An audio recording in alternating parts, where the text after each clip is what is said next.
bist du sie aller Ehre. Was ist Wundes hier geschehen? Dass ein Magd ein Kind gebar, ihre über aller Engel Schar. Was das nicht ein Wunder gab.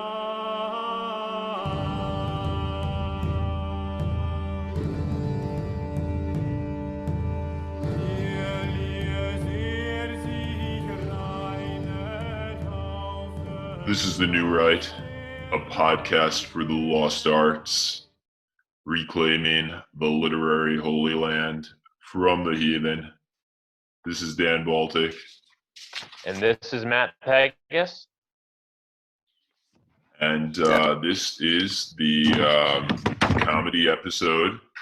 We are, we're doing the New Right take on comedy here today. And, crucially, we are both in New York City, the epicenter of comedy right now, aren't we? Yes, we are live from New York, live from Brooklyn. I'm actually in Dan's living room right now, and Dan is in his room. And this is what we've determined will work best to record this very special episode of New Right.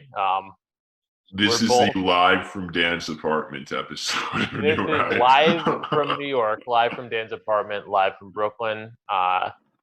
I'll also just add, I mean, we're both a few absents in at this point. So again, it's this is an experiment, and we'll see where it goes. But we're talking about comedy, so it feels like a good episode to do in person. At the epicenter of comedy, New York. What were you calling it, Dan? The sewer? What was it? Well, there's the Comedy Cellar is it's where Louis C.K. performed. It's a famous venue, and so I call this the Comedy Sewer episode, where we discuss the state of comedy today, which is in the sewer. And we, except for some notable exceptions who we are going to highlight, and then we discuss, ways to get out of the comedy sewer that is the place the industry finds itself today. And and indeed, with regard to the absinthe, this is, I think, the first episode we've done moderately fucked up. So yeah, I think so. It's not the first podcast I've ever done under the influence, but it's the first I've done under the influence. And it is the first you've done under the influence, or not? The New Right episode I've done. I've done other podcasts with a little help from alcohol, but yeah, let's get into it. So. The New Right take on comedy. Basically, comedy today is the prevailing establishment, woke, cathedral, whatever you want to call it, narrative, which all of the mainstream media industry has to buy into. It makes it very difficult for people to tell jokes, frankly, because a lot of the things that are or would be funny, which involve, say, differences between men and women, quote unquote racist jokes, jokes that, jokes about fat people, whatever, jokes about sluts. Like, this is this is the historic bread and butter of comedy. And, all of this is, basically off limits now. So, like, you have the comedy today of the Hannah Gatsby's of the world, it's kind of like a woke meta take on comedy, which is like anything but funny. It's funny that we have to endure it, but it's not actually funny. It's so like it's very difficult in today's day and age to have a Netflix special that's actually funny, because there's all of these topics that you can't speak honestly about, and you have to like toe the narrative line, which is essentially to repeat kind of saccharine lies. And it's, you can't really be funny as a member of the cathedral, as a mainstream media institution. That is my proposition, and I Mhm. think you generally agree with that, Matt. Yeah, no, certainly, certainly with the idea that comedy is founded in honesty, that it's funny when there's at least a grain of truth, and that increasingly, you're not allowed to speak the truth in a mainstream media or mainstream entertainment context. Is certainly something I'm on board with. And there's famous cases that we're far from the first people to point this out. And crucially, someone like Jerry Seinfeld at a certain point in time, 2015, 2016. So before things were even as crazy as they are now, said he would no longer perform on college campuses due to the threat of people, walking out on him, finding him offensive. I think that you don't have to be a base red pillar to acknowledge that comedy is in a kind of degraded state, given the not merely the limitations on what people can say, but also just the politicization of everything. Everything has to have this political angle. The comedy, sorry, that's the Yeah, absence of talking. The yeah, comedy comes secondary to one's allegiance to a certain political agenda, be that leftism proper, or be that just kind of basic bitch mainstream resistance liberalism. Um, especially during the Trump era, the politics became the primary thing, the comedy became secondary, and I think that is what has resulted in the sort of paltry offerings we have today in the realm of comedy. I mean, I haven't watched Saturday Night Live. Saturday Night Live used to be funny. I haven't watched in years. Seems like a cringe fest. So if we want to yeah. talk about that kind of stand-up comedy and sketch comedy, that's in the toilet. I But yeah, mean, like, I think a great example of that would be when they did the sketch with Kate McKinnon uh, as Hillary Clinton singing "Hallelujah" after the Leonard Cohen song "Hallelujah" after she lost, which was like a kind of mournful, grievance, yes, but a like a dirge for the her failed presidential right. ambitions, which is like the antithesis of, well, no, it actually is quite funny. It's funny, but they didn't play it for humor. They played it for like the absolute travesty it is that the ultimate girl boss, Hillary Clinton, failed in her, attempt to, achieve the pinnacle of, Yas Queen. And Hmm. yeah, and, that the fact that they, kind of played it so seriously actually is hilarious, but, unintentionally so. And like, Right. I think that's a great example. Like, that's what Saturday Night Live has become. It's become, Kate McKinnon singing Hallelujah to, mourn the death of Hillary Clinton's political future. Hmm. And so, like, it's become like Saturday Night Live is like, inarguably a an arm of the Democratic Party, an arm of Yeah. the woke establishment narrative, and Yeah. basically what previously was the kind of creative class, the entertainment class, the wits, the satirists. They've all been drafted into the service of the gay American empire. and they're soldiers of the the gay, and Yes. it's Well, look, maybe they always sort of have been. I mean, you could always make the claim that the media and the entertainment industry has always been to the left, and that most of the people involved have been Democratic Party members and members of the cultural and political left. And yet, the issue isn't just merely their allegiance, but also the all-encompassing nature of what they're now doing, which is making all of the comedy about politics. I mean, the other example, more recent than Hillary Clinton's loss and the Hallelujah dirge. I get this via headlines. I don't watch Saturday Night Live, but there was like some kind of play on the song WAP, where it was rather than wet ass pussy, it was woman as president, and it was Paul Thomas Anderson's wife, whose name is escaping me. She was in Bridesmaids. She's a regular on SNL, and I guess the absent is obliterating this from my memory banks.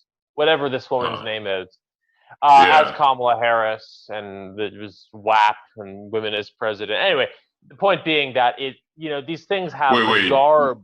It's not Leslie Jones, is it? No, it's not Leslie Jones. If you, I'm on my phone, you're on your computer. If you Google Paul Thomas Anderson's wife, it's a name that I'll be kicking. These sketches have. What's that? Let's see. Paul Thomas Anderson's wife. This is a great podcast. As I'm Googling Paul Thomas Anderson's wife. Well, I'll finish my thought in a moment. Yeah. Maya Rudolph. There we go. Maya Rudolph. There you go. As Kamala Harris. Anyway, these sketches have the trappings of comedy in that, it's someone dressed up as a presidential figure. It's a sort of, I guess you could call it a satire, a parody of a song. So they have the trappings of comedy. They come in that package. People are sort of triggered to laugh because it's someone dressed up as another person and there's a song being repurposed. But they're not comedy. They're political statements. The Hallelujah was a genuine dirge, as you said. The women as president thing, is also a genuine sentiment. It's not comedy. Yeah. We often hear the left wears religion as a skin suit. That may be true, but they certainly wear comedy as a skin suit. This is not comedy. They've fucking killed comedy, and they wear its skin. And that's all that's left. Yes. No, exactly. And we in our little notes, we were, in preparation for doing this episode, I laid a lot of the blame, in my opinion, at the feet of people who are not necessarily the absolute, crux of wokeness proper, but nevertheless, I think a lot of the blame can be applied to Jon Stewart and his progeny, like Stephen Colbert, and now Trevor Noah. Yeah. I think that these and Trevor Noah. But the osmosis or alchemy of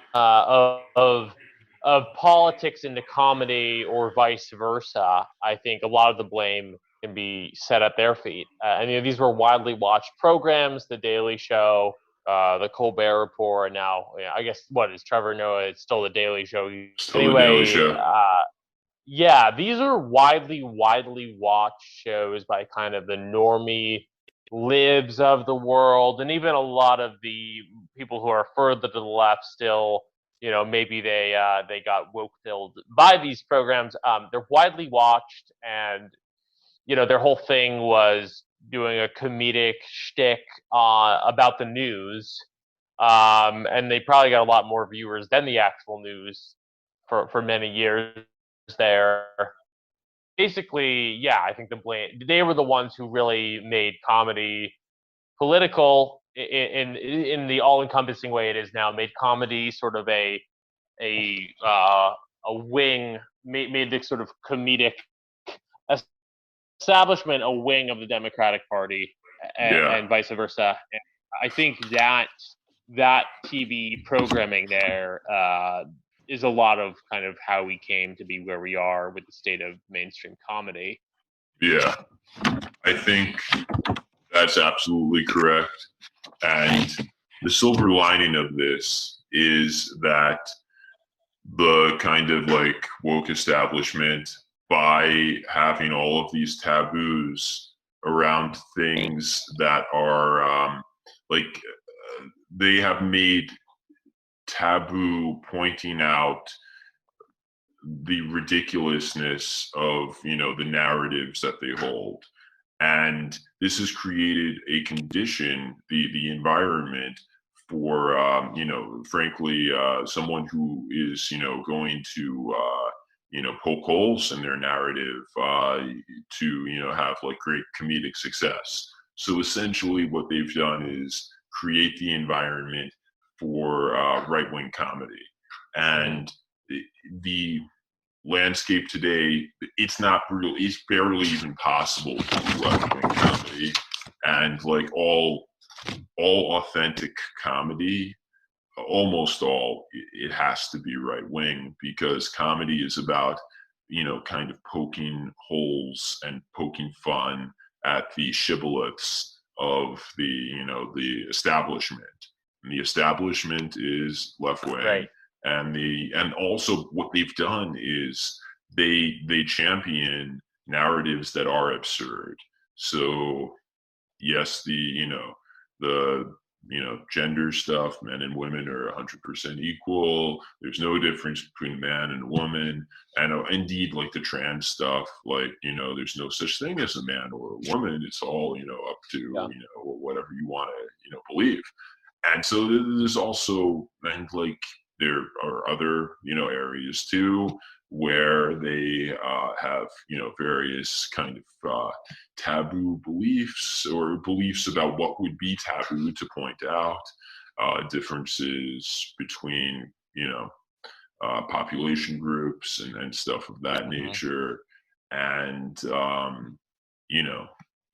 the fervency with which they hold these taboos, these beliefs that to challenge would be a taboo, to challenge them means that and the increasing absurdity of their positions, and they've twisted, contorted themselves into such lies and saccharine kind of like absurdities, that like they've created a condition that is like absolutely ripe for comedy.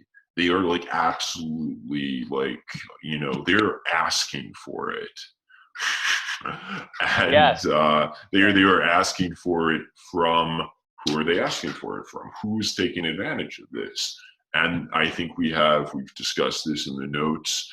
There's kind of like two schools right now that are actually funny, that are doing funny shit and are taking advantage of this moment. And I'm going to suggest the one we described first is the dirtbag left school, that kind of pokes fun at these things, while kind of like ultimately the reader or the audience knows that their allegiance is with the left, so they get a pass. So it's the school of non-ironic sexism, non-ironic racism, non-ironic bigotry. And no one is a better exemplar of this than Nick Mullen of Cumtown. Mm-hmm. And he is probably, in my opinion, the funniest person alive today. And he's like what he gets away with saying is like he had a bit like the alt-right Homer Simpson, the funniest thing I've heard in the past like 5 years at least, maybe ever. And it's just like he is so willing to say what's actually like true about just like has no respect for the taboos or shibboleths of today. And he gets away with it because people know that like ultimately he does respect it, because if our audience doesn't know, Nick Mullen and Cumtown is his podcast. They are, basically members of the DSA and are leftists and like etc. So they because they have the badge, they get to make the jokes. Yeah. No, exactly. Well, that's another thing. I mean, a lot of the funniest comedians, well, this is another topic within this broader topic, but obviously, a lot of Jewish comedians can get by with a little more comedy wise, and like just generally speaking, a lot of if you're not a straight white Christian, totally like uh male, you can get by with a little more. But one way is also, if you're like a card carrying socialist, it helps. These little ways of qualifying are how a lot of people sort of get the funnier comedy, past the goalpost, so to speak. And as you said, I think Nick Mullen's a Absolutely. good example of that being, and honestly, the dirtbag left in general, not just with regard to comedy, but with regard to everything they say. That's kind of the whole shtick in a way of the dirtbag left is, oh, of course we're socialists, we're the real leftists, in fact, but also Camille Paglia was right, or also maybe there's something to some of the stuff these alt-right people are saying, or maybe there's some, in the case of like an Anna Khachiyan, maybe there's something to BAP and to Welbeck. It's this Well, magnificent sort of I would Trojan horse. differentiate Red Scare and Anna from like Nick and Come Town in the sense that like I wouldn't say that Anna and Red Scare are like like relying on like ultimately, oh, I'm a leftist, because they get shit, they get heat Yeah. because they're not leftists. Like They're not totally reliant upon it, but I do think it's how they kind of broke through a little bit to a more mainstream audience than any of us, straight white males on the well, I mean, real, I the real think part dissident, of right? the Yeah, go reason on. why they broke through is because they're attractive women, and like that ultimately will get you pretty far, Yeah. So it's a bit, whereas yeah, for sure, 100%. I like mean, it's yeah, Nick couldn't be Nick Mullen couldn't be Nick Mullen if he didn't say that he's like a leftist, because true. if Nick Mullen wasn't a leftist, he would be the next guy we're going to talk about, Sam Hyde. So Sam Hyde, why don't you take it away, Matt? What do we have to say about Sam Hyde? Well, I think the note you'd made earlier is that Nick Mullen is funny because he pretends to be racist, and Sam Hyde is funny because he actually is racist. Not to be too simplistic about it. I mean, the thing they used to say about Sam Hyde and Million Dollar Extreme back when the show was first done in 2016 was that it was post ironic, which is one of these kind of cringe academic terms that basically means you can't, the distinction between sincerity and insincerity, sincerity and irony is blurred to the point where it doesn't really matter. And that's not really the point of the comedy. The point is just kind of the presentation or the spectacle itself. And, I mean, what can we say about MDE and Sam Hyde that hasn't already been said? It's hilarious. There's just a few episodes out, totaling not much more, I think, than an hour of content. If we're talking about the Cartoon Network, the Adult Swim special that aired in 2016, obviously there you can find more Million Dollar Extreme material that had been made before and that has been made since, and much of it is also quite funny. But it was this breakthrough moment where Frog Twitter and the alt right of that time influenced a not mainstream per se, but an aired television show that was able, I guess you could say, kind of wrote between the lines in some sense, to refer back to a sort of new right theme that we bring up again and again about the idea of writing between the lines and sort of disguising what you really believe with the level of plausible deniability. With $1 Million Extreme, it was the idea of post irony. To go back to that, it was never quite clear what exactly they were trying to convey, but what was clear was that they were, breaking taboos left and right for their own sake. And unlike Nick Mullen, where it's breaking those taboos, but within the framework of what we're all actually socialists and leftists at the end of the day, with $1 Million Extreme, I think it was unclear what the perspective of Sam Hyde actually was. And I think it eventually became clear that he, even if he wasn't as sort of anti-Semitic or as far right as some of the sketches may have conveyed, that he was at least a Trump supporter. He was an open Trump supporter in 2016. And that's why it didn't last too long. Cumtown is still with us, I believe. I'm not a regular listener. Yeah, it is. With us. Whilst MDE was, some people say it was one of the first real casualties of Trump's victory. It was basically canceled later that November of 2016. And it's because, so what Sam Hyde was doing on Cartoon Network is just not something you can do, not something that's permitted, which is being a straight white male and an open right winger, shall we say, and also, being funny is not allowed, and it's a kind of a success enough and funny enough that he got one past the goalie in the first place. And the content that was produced was great, but basically just to return that idea, Nick Mullen is funny because he pretends to be racist. Sam Hyde is funny because he actually kind of is.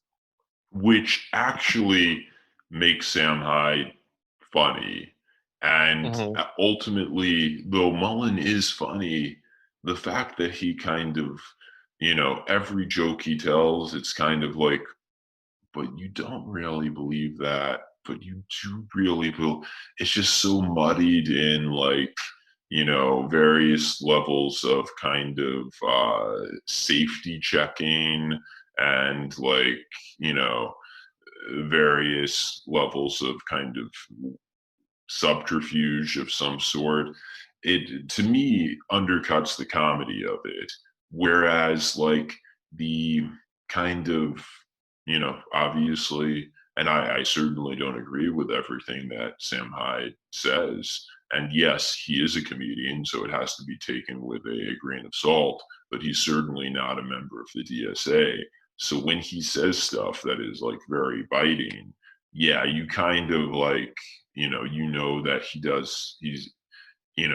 that there's no kind of doubting that it's what he really means, in the same way there is with Mullen, when it's well, you can't be a member of the DSA and believe these things. So Sam Hyde's jokes punch harder, and that in some ways makes him a more honest and brave comedian and a better comedian. And that is something that, in this day and age means he's going to be a less successful comedian and not making as much money, and certainly not have as many outlets. Mullen is, probably making something like $500 to $1 million a year just off his podcast alone. And so I've heard. I don't think that I know that Hyde currently has somehow he has a YouTube show. I hope that he doesn't get canceled. But I don't think he's on YouTube. I think you kind of have to go to their personal website. Unfortunately, I think he probably would have gotten kicked off of YouTube. But no, he's still making videos. He's on Instagram. He's on Twitter actually. Despite having been banned. Twitter.com @Wigger. That's what you have to look up. At WIGGER. That's Sam Hyde. Well, that's his handle, Wigger? That's his handle, yeah. I believe he paid a good chunk of money to get that. But, I mean, that's funny. That's funny right there.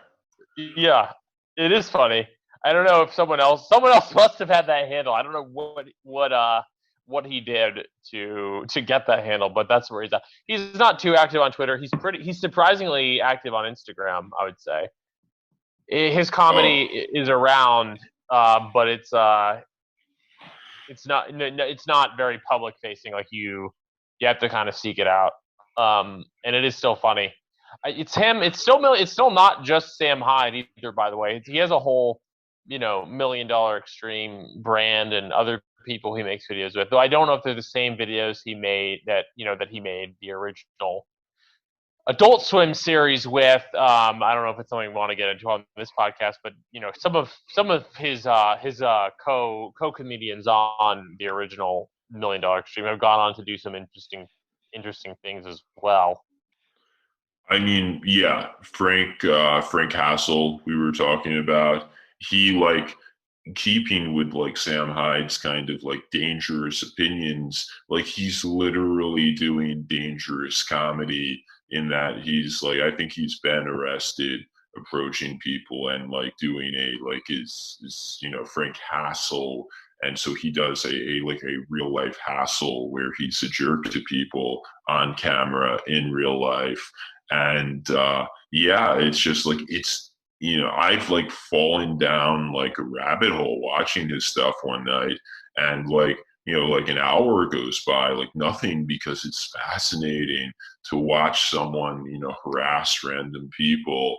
And like, yeah, I don't agree with what he's doing. Like that's kind of fucked up, but it is funny. And that's something like humor. Yeah, it's not something that you're going to feel good about all the time. Humor is fucked up sometimes. Yeah. And that's something that you can't really, that's the thing about like the jester, the court jester.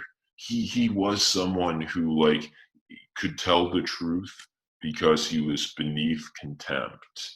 And someone who's a comedian, in some sense, can't also be someone who's a card-carrying member of the establishment, because you have to be beneath contempt to tell the truth.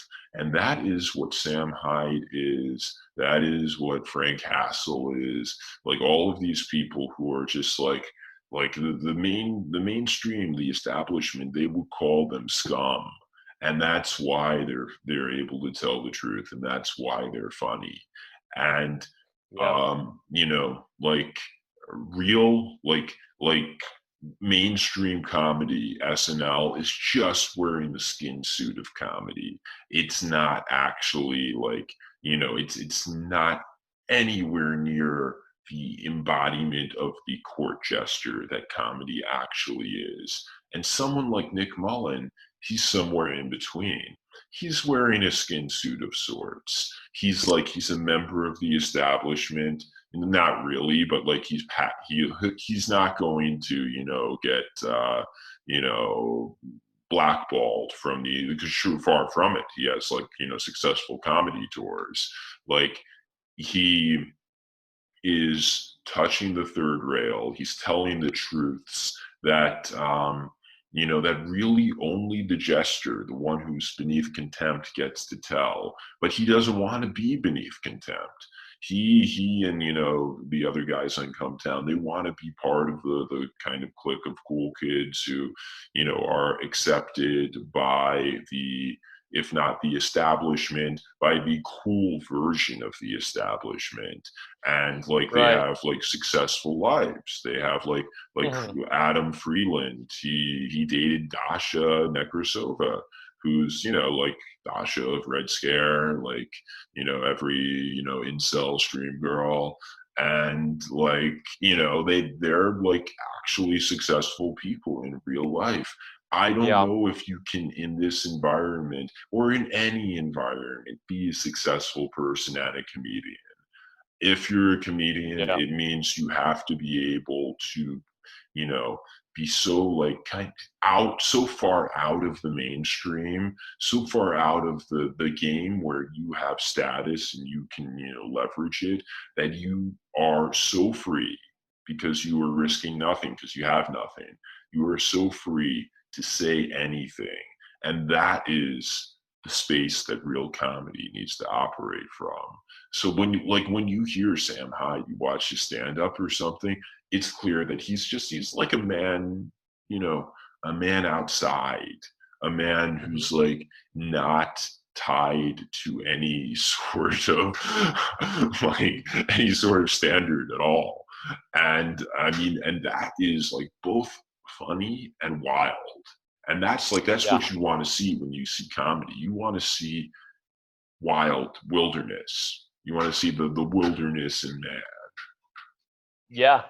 Yeah, at the most, the best comedy. Obviously, there's always going to be stupid comedy that doesn't hit that stride. But yes, no, I agree. And I mean, that's what you said a moment ago. I mean, that's, I guess, the most negative interpretation of certain people within the so-called dirtbag left, is it's people who want to kind of have their cake and eat it too. It's what Bronze Age pervert accuses quote unquote face fags of being. As people who want to grab the energy of the frogs, for lack of a better word, want to tap into that dissident energy, tap into that barrier breaking energy, that shibboleth flouting energy, but want to use it to just be another cool kid. I mean, I don't think that applies to by far. I don't think it applies to everyone in the dirtbag left, but that is like the worst blush interpretation of what some, not just dirtbag left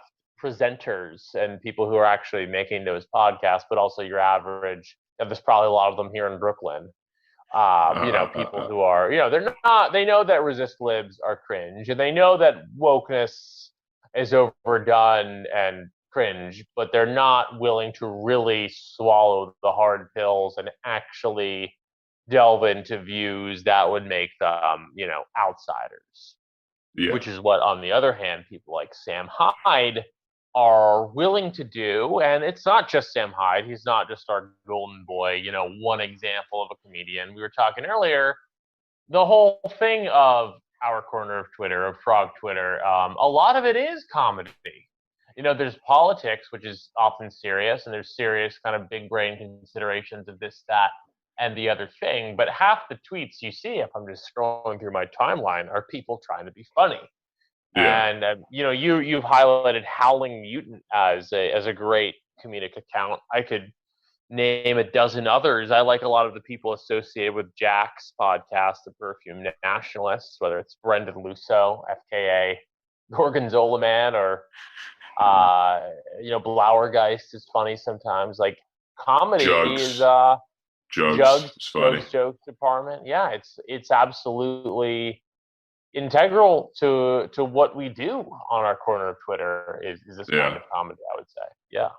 Yeah. I mean, like, it's a non, like, not like, yes, like Howling Mutant and Jugs, they're a non, like, we don't know who they actually are, though, like, we would love to have them on the pod, but Yes. That's a little, missive out there. But yeah, it's even beyond, the actual like anon accounts, just like true 4chan wild energy, like memes going back and forth. Like, this is, kind of like a generative environment, Frog Twitter, where you have like, the kind of like jokes and comedy that's coming out of here, just like some random kid who like throws a meme together. Like, you don't really have this on the other side, because for the reasons that we've stated, you can't, because like, well, what are they going to make fun of? They're going to, because the establishment is left. So you're going to essentially, if you're on the other side of the aisle and you're making fun of the right, you're really just punching down. And that's not really, that can be funny, but it's not really funny in the way they do it often. Like, it would be, like, it's so like clearly like motivated. I'm thinking of like kind of like tanky left humor, or like, certainly Reddit left humor, but like, yeah, and certainly like resistance lib humor. It's all like very, very, I'm not going to say pedantic, very sermonizing. It's like Yes, so clearly it's that moralistic. they, It often is moralistic. pedantic. It often is. It's meant to teach you a lesson, and it's the idea. Bret Easton Ellis talks about how movies have died because ideology came before aesthetics. Well, comedy's a sub branch of that, where ideology comes before the aesthetics, but it's the ideology coming before the humor. Yeah, And exactly. no, two things what you said that ring very true. I mean, one, yes, our corner of the internet, the meme culture of it all, the 4chan energy of it all. Again, it's very integral to what this whole thing is. And then B, on the subject of punching down. I mean, I had some interesting thoughts on that earlier. Yeah, I mean, the comedy that you see now, where it's SNL and other outlets are part and parcel of the mainstream and part and parcel of the the center left mainstream and the Democratic Party. Absolutely, what they're doing is punching down. They're making fun of people who have significantly compared to them, have no cultural power. They have everything, and Red America has nothing in terms of cultural power. But even in terms of wealth, there's some out and out sort of making fun of blue collar, white, straight male Americans, and just really, I mean, there's very few metrics of power in which it's not a case of people punching down. Yeah. But crucially, they don't see it that way, because a lot of their influences, they're used to the comedic culture that came out of the 80s and the 90s, where there still was a moral majority, where conservatives. I mean, Absolutely. look, comedy has always been left wing. The mainstream media has always been left wing. The whole pretty much kit and caboodle of the United States and of the powers that be has always kind of veered to the left. But post Reagan and everything, there was a moral majority. There were people in positions of power who were right wing. Obviously during the George W. Bush administration, a certain kind of Republican was ostensibly in power. So they're still in the mentality where they don't think they're punching down. They think they're punching up. They think that, in fact, very much the self-regard of these people is very, evidently, and they'll even say this verbatim, that they are speaking truth to power. Yeah. And doing so in a stunningly brave manner. That's their self-regard. Yeah. And even when they know they're sort of punching down, their images of themselves is kind of like, you remember this very cringe, I don't think it was a Netflix original movie that came out, I believe, last year, called Prom, involving, I don't even know their names off the top of their head. Was Meryl Streep involved? Maybe. I don't know. A bunch of different Hollywood celebrities acting out this real world story of, based going on the musical play, The Prom. Is it based off of a musical? There you go. I believe They went so. to some town and they took some, I guess, lesbian or gay kid to prom who had previously been barred. I don't even know the story, but my point is, Well, that's the story. That it was like a lesbian girl who couldn't take her girlfriend to prom because and it was I think set in the 90s or something, because that's not even true today. There's no town in America where you can't take your girlfriend to prom today. There you go. I mean, that's their self-image. Their self-image is like the culture wars of the 80s and 90s, which they won, and they keep going back to it because they need to be the underdog, when in fact they're the stormtroopers. Exactly, the stormtroopers rushing into Red America, and they think they're doing something noble and heroic, but they're actually practicing a form of, I guess, imperialism, you'd call it. And that's evident to a lot of us. But again, their self-regard is very diluted, and they still think of themselves as speaking truth to power and rescuing those in need. And I don't know. There's still parts of America where maybe it is hard to grow up gay or whatever. But for the most part, the image that they are punching down is much, even if it's not in and of itself totally true in all cases at all times, it's much closer to truth than their self-image of speaking truth to power and helping those in need. Yeah. They, they are stuck in they're a casualty of their own victories, Hmm. and it's really hard to be the kind of like witty, provocative underdog when you control everything. And so, like, they've ceded comedy to the right by virtue of winning, and it's like, sorry, Yeah. that's ours now. You gave it up by winning. Hmm. And it's I mean, also, like, what is more hilarious, like, even as you describe it, like, kind of like liberal white women like rushing to a red state to help like some lesbian bring her girlfriend to prom. It's hilarious.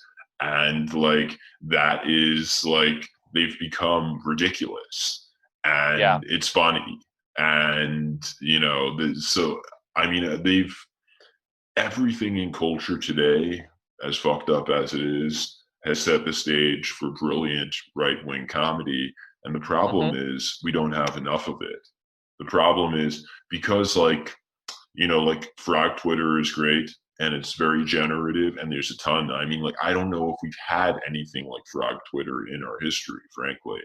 But No. in terms of like an actual individual, like, we've talked about Sam Hyde and another Frank Castle, another guy associated with $1 Million Extreme. I don't even really know anyone else to talk about. And that's Yeah. kind of screwed up. Like, there's so much, it's so possible to be hilarious today from the right. The problem is that anyone who is will have to either, of necessity, be anonymous, or just, like, not care about his ability to put food on the table, like Sam Hyde, Hmm. and just, roll the dice. And so that creates an environment that is like, yes, it is kind of like, it's conducive to the best kind of comedy, but it's rare that someone is going to really like reach for that ring, because if you actually grab the ring, you lose, you lose the food, you lose the Right. job. Right. I mean, what you end up having is, in the best case scenario, you have a lot of very middling examples, most of whom have been more or less grandfathered into the position where they can have a voice at all. I'm thinking, of course, of Dave Chappelle, who I'd be remiss not to mention after all the controversy surrounding him these past couple months. And then you also have people like Ricky Gervais, who now does this podcast with Sam Harris. I'd put Louis C.K. in this category. He's maybe one of the better examples because he has, in my opinion, C.K. is great, has always been hilarious, and has continued to be hilarious after his, cancellation for probably genuine perversion. But we classified this group earlier as sort of like the IDW of comedy, in the sense that they're, broadly speaking, on the right side. They're not woke. They're not. They recognize the excesses of modern liberalism and modern leftism, and so have the ability to be, sort of funny. I think Ricky Gervais's Oscar speech from a couple of years back was pretty good. I mean, I like it more on a political level. I'm not sure how I wasn't exactly slapping my knee, but he made some good points. So these are the sort of, they're an exception to the general decline, is some of these older people who've sort of been grandfathered and have a platform on Netflix or elsewhere where they can push back on the left mainstream a bit, but they can only go so far. They certainly don't go remotely as far as Sam Hyde, and they found this IDW analogous sort of middle ground where they can make their points, lose some fans, gain a lot of others, be controversial, but not get totally deplatformed, basically. Exactly. The IDW of comedy mirrors the actual IDW, in that they Yeah, and indeed, just to accept point it out, like yeah, go on, sorry. they accept all of the premises that lead people to red-pilled conclusions. I'm not going to get too much more specific just because, but they accept all of these premises that lead to the red pill beliefs, but they don't go there. They just they kind of accept the premises, and so they kind of like they tease it up, but they don't deliver. And they're never going to really be that funny. Dave Chappelle's never really going to be that funny. Ricky Gervais is never really going to be that funny because they notice like, oh, look at that. That's hypocritical. That's that's silly. That's this, that's that. But they won't actually say, well, okay, given all of that, then what's the next step? And like Sam Hyde will take the next step. And like Nick Mullen will too. And Nick Mullen gets away with it because like when he tells like, an anti, a racist joke or whatever, he turns around and he's like, oh, I'm a leftist. And he has his get out of jail free card. But, crucially, these IDW comedians, Chappelle, Ricky Gervais, like, I don't know, like some people would classify Bill Burr as this. Like, it's kind of like funny, but ultimately they're cucks. And that is like, that's kind of like, I appreciate it as someone who's like a little bit red pilled. I appreciate watching this, certainly more so than like, SNL. But, it doesn't really deliver the laughs because they're not, they're cocked. They're lukewarm. And you watch comedy, you want something that's hot. You want something that's going to burn. And certainly Chappelle's like, I'm not sure I'm totally on board with this perverse atrocity. It's like, well, like, okay, like, cool, you're not on board with it. That's interesting. But so what's the next step? And like, Sam Hyde will say what the next thing is, and that's funny. But like, I appreciate IDW attempts at humor, but I'm not really laughing. Exactly. I mean, it's analogous to IDW itself. I think there's plenty of value there, and there's a lot of potential for people to, be drawn into more interesting conclusions, starting with IDW types, but it just doesn't go far enough. But I was just also going to hammer the point that like the IDW comparison is definitely apt because, I mean, Gervais, as I think I said earlier, has a podcast with Tim Harris, and I don't remember exactly, but during the Chappelle of it all, the IDW kind of came out of the woodwork to defend him. Even some better examples of IDW people like Joe Rogan, will platform these people. It's it's a network of people who exist in this semi-acceptable space, and more power to them. I think they do a lot of good work, but they're not exactly like the epitome of like what we're looking for, Exactly. Mm-hmm. I think that's probably a good note to wrap it up on. Yeah, I think we can just wrap it up. I mean, I guess the one other point I want to say about that whole notion of the SNL mainstream comedy crowd sort of punching down, I think you sort of hit this, but I want to make sure we hit the point. I mean, the point is that that's not funny. It's not funny when you're in a position of power to say something where there's no risk, where you're saying something that everyone is going to be on the exact same page, where all the relevant powers that be are going to be on the exact same page as you and praise you for it. Nothing's at stake there, and it's not funny. And the type of comedy that that we here on New Right is where there are stakes and where you can get in trouble for doing it, and where it does make novel points.